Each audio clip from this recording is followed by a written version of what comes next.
and they would stop and switch out, get a fresh set of horses. And they would do that about 3 or 4 times. And they said it was like you stopping, pulling over, and getting into a new Corvette that was fully fueled up and ready to go. And that's how they would outrun the law, because they just kept on going. But I told Larry, I said, if I was ever going to do something like that, I'd done it by myself. I wouldn't want nobody helping me. I wouldn't tell nobody about it, because sooner or later, and Trevor's going, what about me? Sooner or later, if somebody's under enough pressure, they're going to crack. And they're going to tell. And I'm not going to blab on myself. But the thing of it is God knows. Even if you don't tell nobody, and nobody sees you do it, God knows. And that's who should be most important in our lives.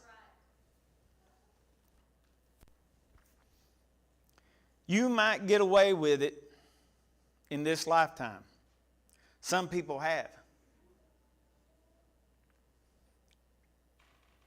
You know, I was watching the news here a couple of months ago.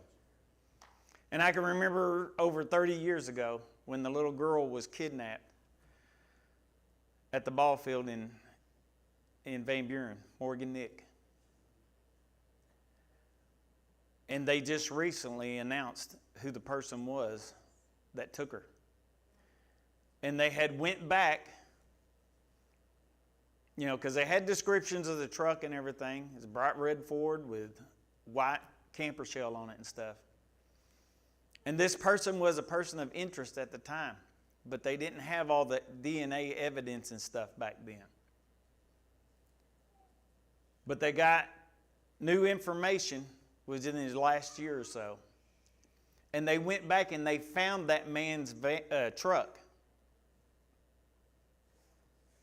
And they did DNA tests on it. And even after 30 years ago, they found Morgan Nick's DNA in the cab of that truck. They know she was in it at one point in time. And there was no other reason for her to have been in it. So they claimed this man is the one that abducted her. This man died several years ago. He got away with it in this life. But I wouldn't want to have been in his position whenever he made it to heaven if he hadn't repented of what he had done.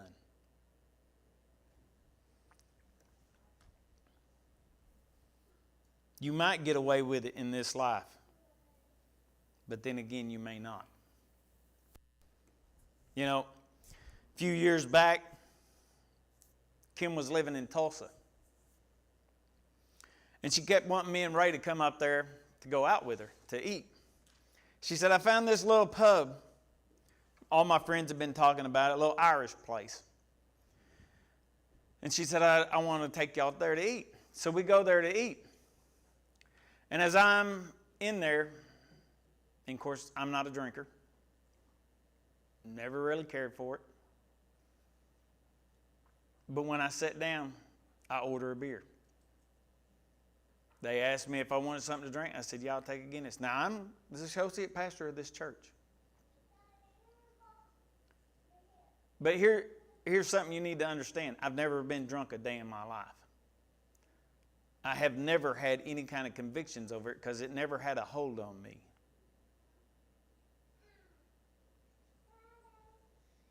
If I have a cigarette or a cigar, it breaks my heart because I laid them on the altar 15 years ago. But I ordered it. They brought it, big old black Guinness, nasty stuff. If you don't like chocolate licorice, you don't want no part of it. You don't want no part of it anyway. But anyway, they set it on the table there in front of me, and I look at it. And I pick it up, and I take one sip. And as soon as I take that sip, I hear God say, you know, if you were in Poteau, you wouldn't have done that. Because see, even though I didn't have any convictions on it, over it, I wouldn't go up here to Chili's and order something like that. Because if one of you guys saw me there, it might hinder y'all. Because y'all would see me and go, look what our associate pastor is doing. Even though I didn't have any convictions over it, because it never had a hold on me, I wouldn't do it because of the way it looked. And I told God, I said, you're right. I wouldn't have done it. So I pushed it to the side. And when the waitress come back around, I said, would you bring me a Mountain Dew? And she said, is there something wrong with that? I said, no, it's fine. I said, I just can't drink it. She goes, okay. Now, the moral of that story is, we go outside and we're walking down the sidewalk because there's an ice cream parlor down the road that Kim wanted to take us to. And we get to walking down the road, or down the sidewalk, and my phone rings. And I stop dead in my tracks. And I said, oh, dear Lord. And Ray and Kim goes, what? And I said, it's Pastor Don. And they said, so? I said, God's done told him I ordered a beer. And I'm in trouble. Now, you think that's funny, but here's the thing. He has told me stuff that only God could have told him. And it tells us in the Word that God said himself, I have talked with a lot of people, and a lot of people have talked to me. But me and Moses have talked face to face.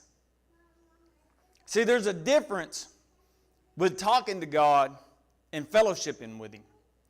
You know, it says, if you draw nigh to me, I'll draw nigh to you. If you're drawing close to Him, He'll draw close to you. And I know that man draws close to Him. So it wouldn't be surprising to me if God didn't have a hotline to him, telling him everything I'm doing. Because let's be honest, some people draw closer than others. But you will answer for the things you have done one of these days. If not in this lifetime, then in the throne room of judgment. Even if you have done it in secret. 2 Corinthians 5:10, for we must all appear before the judgment seat of Christ, that each one may receive the things done in the body according to what he has done, whether good or bad. So how do we avoid being in the hot seat one day? We don't, do we? One of these days, sooner or later, we're going to be there. We will be judged. That's what the Word tells us. In Matthew 26:41, watch and pray. See, this is how we prevent it from being too bad when we get there. Watch and pray, lest you enter into temptation. The spirit indeed is willing, but the flesh is weak. We will be tempted in this life every day. No matter what, we will be tempted. Because unfortunately, the flesh is weak. I mean, after all, if Jesus was tempted, why wouldn't we be? I mean, he was tempted right up to when he was being crucified on the cross. In Mark 15:29, and those who passed by blasphemed him, wagging their heads and saying, "Ah, you who destroyed the temple and built it in 3 days, save yourself and come down from the cross." Leastwise, the chief priests also mocked him themselves, the scribes, saying, "He saved others, himself he cannot save." See, that was not just people being mean. That was not just ordinary people being hateful and making a scene. That was the devil tempting him. Just trying to get him to stop what he's doing and get down off of that cross. Because if he'd have stopped what he was doing and got down off of that cross, it'd been a whole lot different world today. We would not have the opportunities that we have. Me personally, now this is from Brother Fred. Me personally, that's what being a good Christian is all about. Putting down your flesh, your wants, your needs, putting yourself last, and saying it doesn't matter whether anyone else is here to see what I'm doing or not. I'm not going to do it. It's wrong. I'm going to do what the world tells me to do, the Word tells me to do, and put God first. In Ephesians 6:12, for we do not wrestle against flesh and blood, but against principalities, against power, against the rulers of darkness and of this age, against spiritual hosts and wickedness and in the heavenly places. See, this is a spiritual battle, much deeper than our needs. Paul tells us in Galatians 6:24, and those who are Christians have crucified their flesh with its passions and desires. We got to stop putting ourselves first. Psalms 9:16 and 17, the Lord is known by the judgment he exalts. The wicked is snared in the works of his own hands. The wicked shall be turned into hell, and all the nations that forgot God. People, despite what this world tells us, there is a hell. And I'm, for one, am not going to be a pastor that stands up here and tells you they're not. Just to make you happy, or to make you like me, or to make our congregation grow. I'm not going to do that. There is a hell. It's real. It's a hot, nasty place. Someplace you don't want to go. Because here's the thing. If I don't tell you that, I feel like I'm going to answer for that whenever I go to judgment. I'm going to tell you what this book says, whether the world likes it or not. In Matthew 13:41 and 42, the Son of Man will send out his angels, and they will gather out of his kingdom all things that offend and those that partake in lawlessness, and will cast them into the fiery furnace. There will be wailing and gnashing of teeth. It's not a place that I want to visit, let alone spend eternity in. Don't know about you. But folks, we've got to get things right with God. More importantly, once we get things right with Him, we need to keep things right with Him. We need to focus on Him and Him alone. Because here's the thing, we're never really alone. Even when we think we are, we're not. And we will be judged one day. His opinion is the only one that matters. You know, you hear about peer pressure and stuff all the time, especially with kids. They want to fit in and stuff. I don't care whether I fit in or not. There's only one person and place that I want to fit in with, and that's God in heaven. I want to go there. I want to see those streets of gold. I want to see those pearly gates. I want to see them open up and hear, well done, my good and faithful servant. I want Jesus to come out and wrap his arms around me. I don't know how anybody gets through a day on this earth without those thoughts in their head.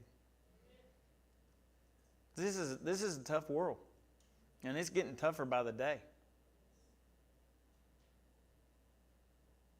You can't hide hardly anything anymore. You know, you think you can, but you can't. You know, I've told stories about a guy I used to work with at Katz. He wouldn't even have a smartphone. He had an old flip phone that you couldn't do nothing but make a call on. because he didn't want nobody tracing him. And we used to swear up and down that he was in the witness relocation program because he didn't want nobody tracking him. He didn't want nobody knowing where he was at. Didn't want nothing.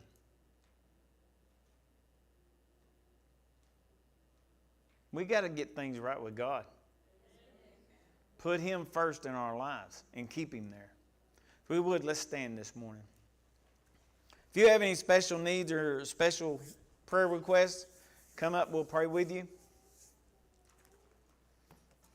Like I said, if anybody's sitting there thinking, and he's preaching about me this morning, I don't even know what's going on in most of y'all's lives. And the ones that I do, I ain't telling nobody. And I'm sure not going to stand up here and preach about it. I'm preaching about stuff that God has convicted me over, either now or in my past.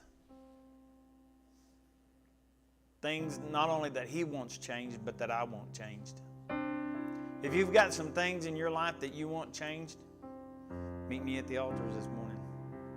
We will do our best to get it taken care of.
would, let's stand to be dismissed this morning. Remember those that's going, the parents with the Tulsa Zoo trip, meet with Sister Trish in the fellowship hall immediately after service, please. Sister Mandy, would you dismiss us this morning, please?